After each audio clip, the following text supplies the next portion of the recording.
இப்பதான் நம்ம first time இருக்கீங்க, லைக் பண்ணுங்க, ஷேர் பண்ணுங்க, சப்ஸ்கிரைப் பண்ணுங்க.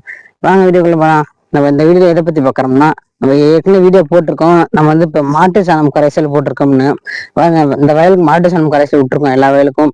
இந்த வயலுக்கு தான் ஃபர்ஸ்டா விட்டோம். நம்ம வீடியோ வீடியோல சொல்லியிருந்தோம் நம்ம 10 நாள் வச்சு வீடியோ போடுறோம்னு. இங்க பாருங்க 10 நாளுக்கு பக்கமா ஆக போகுது. இங்க பாருங்க இப்போ எப்படி இருக்கு பாருங்க. நல்லா தூர்லாம் பாருங்க, ஒரு அடி பக்கமா வளர்ந்துருச்சு. இங்க பாருங்க சூப்பரா வளர்ந்துருக்குது. மாட்டு சாணம் கரைசல் நல்லா பயனுள்ளதா தான் இருக்கு. அது அந்த மாட்டு சாணம் நம்ம வந்து இப்ப இயற்கையா தயாரிச்சிருக்கோம், இயற்கையா தயாரிச்சு தான் போட்டுட்டு இருக்கோம். அப்புறம் பாத்தீங்கன்னா அடுத்து நம்ம வந்து இப்போ பஞ்சகாவியம் போட்டிருக்கோம். அது வந்து 30 நாள் ஆகணும். 30 நாள் கழிச்சு நம்ம வந்து அடுத்து நம்ம தண்ணியிலே விடலாம். அடுத்தபடி பாத்தீங்கன்னா நம்ம ஸ்ப்ரே பண்ணலாம். நம்ம என்ன பண்ணணும், தண்ணியில விட போறோம், பைப் வச்சு இழுத்து விடுவோம்.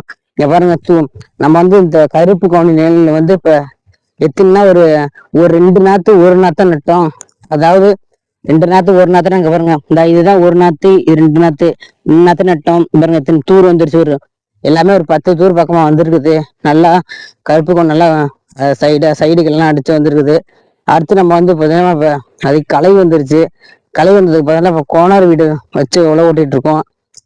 அது வீடியோ போடுறேன், கோனார் வீடு பயன்படுத்த வீடியோ போடுறேன்.